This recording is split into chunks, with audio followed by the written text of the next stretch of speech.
Hi guys! So for today, nag-aaral ako ngayon. So ito, meron akong librong binabasa. Life in the UK test. Kasi dito sa UK, para pag gusto mo maging permanent resident dito, may isa sa mga requirements nila, dapat meron kang ipasang test. At yung test na yon ay itong Life in the UK. So yung Life in the UK ay parang yung mga history nila, kung ano yung everyday life nila dito.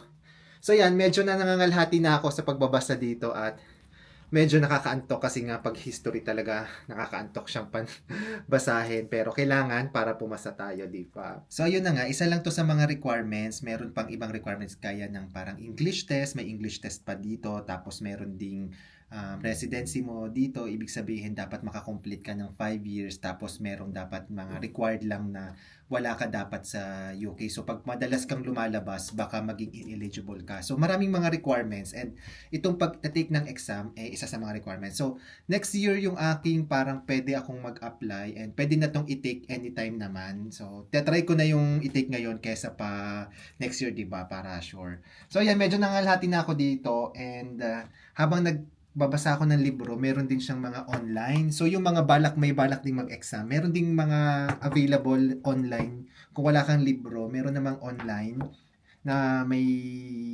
ang tawag dito, may study materials, tapos meron ding mga test, questionnaires na pwede mong pagpraktisan. So ito siya. Oh. So ito yung mga example ng mga tanong dito. Kailan daw nagkaroon ng karapatang bumoto yung mga babae? So ang sagot ko dito ito kasi kababasa ko lang yan actually. Ayan, tama. Pwede na mag-exam? Char. So guys, medyo nagutom ako kakaaral kaya naisip ko magmerienda muna at ang naisip kong lutuin ay french fries. Magpe-french fries ako.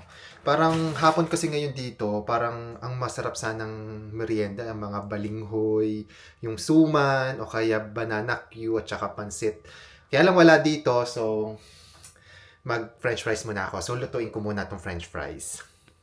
So guys, i-air fry ko lang siya ng mga 10 minutes. Tapos ito yung merienda natin para habang nag-aaral tayo, meron tayong kinakain, di ba? So, ayan guys, naluto na natin yung french fries and parang medyo nasunog yung iba pero okay lang naman. So ayan.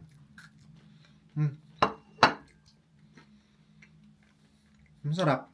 Nakakamiss mag-aral actually.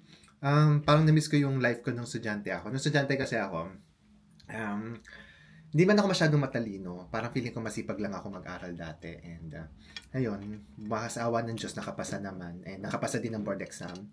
Parang ayoko na ulitin. Feeling ko kung magtitake ulit ako ng board exam, parang feeling ko hindi na ako papasa. Pero yun, actually, medyo nakakatamad lang magbasa pero okay naman siya. Marami akong natututunan dito and mag-share ako siguro next time. Yung exam ko, next week ako magte-take ng exam. Ayun, medyo kinakabahan na ako at kailangan matapos ko na itong libro. Tapos, ayun, ayoko sana mag-ulit ng exam kasi nga mahal yung bayad eh. Parang 60 pounds yung binayad ko. Kaya nakakapanghinayang kung di pumasa, di ba? Pero okay lang, kung hindi pumasa, take na lang ulit, di ba? So, ayun. Good luck sa akin. And ayan, aral po muna ulit ako. Sige po. Bye-bye!